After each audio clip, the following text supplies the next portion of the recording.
Bonjour à tous, c'est Chloé. Je voulais vous... En ce moment, je pensais à l'hypersensibilité, au sujet de l'hypersensibilité. Ça me trotte beaucoup dans la tête et je me disais j'aimerais intégrer ce grand sujet à ma chaîne. Au début, je me suis dit je vais faire une vidéo sur le sujet. Et en fait, ça partait un peu dans tous les sens, ça risquait d'être très long et j'abordais tous les sujets sans détailler un seul d'entre eux en fait. J'étais pas satisfaite, du coup je me suis dit bon je laisse tomber. En fait en réfléchissant je me disais non c'est quelque chose qui me tient vraiment à cœur.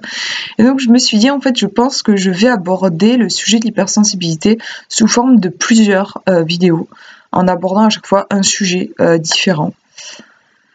Donc aujourd'hui ce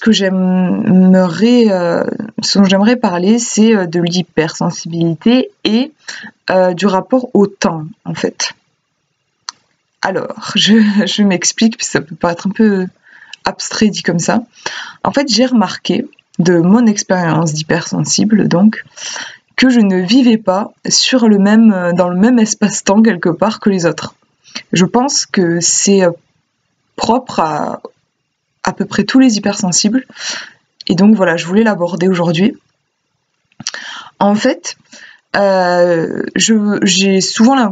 que je suis petite, en fait, j'ai toujours eu l'impression d'être au ralenti par rapport aux autres. Alors, pour vous donner des exemples, par exemple, quand il y a une conversation, moi, le temps que je comprenne ce qui se passe dans la conversation, les sujets qui sont traités, le temps que ça arrive à mon cerveau, la conversation elle est finie et les gens ils sont déjà partis, je sais pas, au ciné, ou ils sont partis faire une autre activité.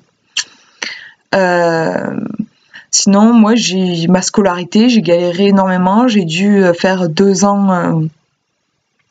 En fait, mon bac, normalement, c'est seconde, première, terminale, 3 ans. Moi, je l'ai passé en 5 ans. Voilà. Donc, j'ai eu mon bac avec 2 ans de retard comparé aux autres. Et un autre exemple... J'ai mis beaucoup plus de temps que mes sœurs ou mon frère à partir de chez mes parents aussi.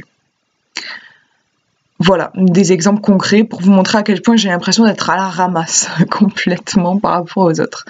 Et en fait, je voudrais vous expliquer pourquoi, qu'est-ce qui se passe concrètement. Par exemple, dans le cas d'une conversation, pourquoi j'arrive en retard sur le sujet et j'arrive pas à prendre part à la conversation. C'est parce qu'en fait, je le comprends mieux maintenant que je prends en compte le fait que je suis hypersensible et que de par cette nature-là, en fait, je ressens énormément d'informations que les autres n'ont pas à traiter, en fait. Ça peut être déjà si je rentre dans une pièce, ça va être la lumière que je vais ressentir de façon plus forte que les autres, les odeurs, la température de la pièce, tout le visuel, tous les objets, tout ce qu'il y a à regarder. Et après, bien sûr, et ça c'est le plus difficile à gérer, tout ce qui est émotion des autres, où je vais sentir s'il y a des tensions entre certaines personnes, si au contraire il y a de l'attirance entre d'autres personnes, si une personne a passé une mauvaise journée, si une personne ne se sent pas bien dans sa vie, si une personne est mal à l'aise, voilà. Et en fait, plus il y a de gens dans la pièce, plus je vais être assaillie d'informations. Et donc moi j'ai tout ça à traiter. Et en même temps, du coup, si j'arrive par exemple, comme je vais donner l'exemple dans une conversation, j'ai à la fois tout ça à traiter et en même temps écouter ce que disent les gens et prendre part à la conversation. Et en fait, ça fait beaucoup, quoi. Et donc moi, je suis déjà occupée à essayer de traiter les infos, à me dire ok, ça c'est quoi que je ressens? Ah, mais ça doit être cette personne-là au fond, ok. Et ça, qu'est-ce que c'est? Cette personne-là, mais j'ai l'impression qu'elle est pas bien, mais par rapport à quoi? Et en fait, je suis dans tout ça. Et le temps que je débarque pour prendre part à la conversation, elle est déjà finie. Donc en fait, c'est pas que je suis en retard, ça c'est la conséquence, mais en fait, c'est parce que je traite des infos, tout simplement. Et en fait, c'est valable pour tous les autres exemples que je donnais. Par exemple, le fait de partir en retard, entre guillemets, de chez mes parents, enfin plus tard que la normale, c'est parce que tout simplement, en tant qu'hypersensible, on ne se développe pas de la même manière. Et il y a plus de paramètres en fait qui entrent en jeu. Il y a souvent une plus grande complexité qui fait que du coup le chemin est plus long. Notamment pour moi, il me fallait, j'avais un très grand besoin affectif, qui est souvent le cas chez les hypersensibles, un très grand besoin de me sentir aimée et qui n'était pas nourri, donc je n'arrivais pas en fait à prendre mon envol tout simplement. Mais voilà, c'est un paramètre qui n'est pas entré dans la vie de mes sœurs ou de mon frère parce qu'ils n'avaient pas la même sensibilité tout simplement. Voilà, et pour ce qui est du système scolaire, l'autre exemple que je donnais, là c'est tout simplement que le système scolaire n'est pas du tout adapté à l'hypersensibilité, que moi encore une fois j'ai un rapport très émotionnel, je sais pas si ça se dit, mais c'est ça, enfin avec l'émotion, je fonctionne à l'émotion et à l'affectif, et du coup le système des notes de la compétition, ça m'a toujours énormément déstabilisée. À chaque fois que j'avais une mauvaise note, je me disais mais qu'est-ce que j'ai fait de mal, je me sentais, enfin j'avais beaucoup de colère envers moi.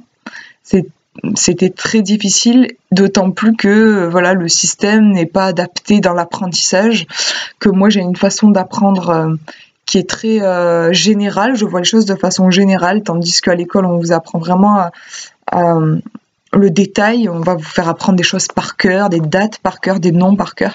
Moi je fonctionne pas du tout comme ça. Donc c'était aussi très contrariant pour mon mode de fonctionnement à moi. Et du coup j'étais en galère, quoi, tout simplement. Et donc j'ai très mal vécu, j'ai fait de la phobie scolaire. Je vivais de très grandes angoisses qui venaient en fait, je pense, du fait que je ne comprenais pas ce système. Et du coup mon corps, la seule réponse qu'il avait, c'était la crispation, j'étais crispée dans ce monde que je ne comprenais pas, avec mon intelligence émotionnelle, je n'arrivais pas à le comprendre. Voilà, donc du coup toutes ces choses font que, oui, puis j'en aurais d'autres, des exemples, hein. Mais là je vous ai donné ça comme ça pour que vous compreniez mieux ce que je dis.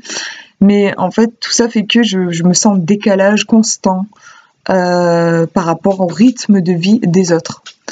Et c'est peut-être votre cas à vous aussi, si vous êtes hypersensible, c'est peut-être le cas de quelqu'un que vous connaissez. J'espère que cette vidéo vous aura aidé soit à mieux vous comprendre, soit à mieux comprendre une personne de votre entourage qui peut souffrir de ça.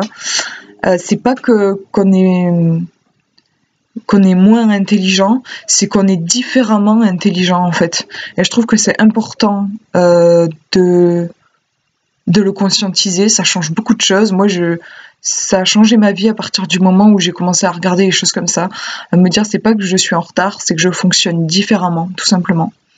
Voilà, et j'espère que du coup cette vidéo vous poussera à vous respecter, ouais, voilà, tout simplement, avec douceur et amour, qu'on puisse s'accompagner dans ce qu'on est, quoi. C'est triste, je trouve, de se sentir aussi isolé, comme c'est souvent le cas chez les hypersensibles. Voilà, je vous fais de gros bisous.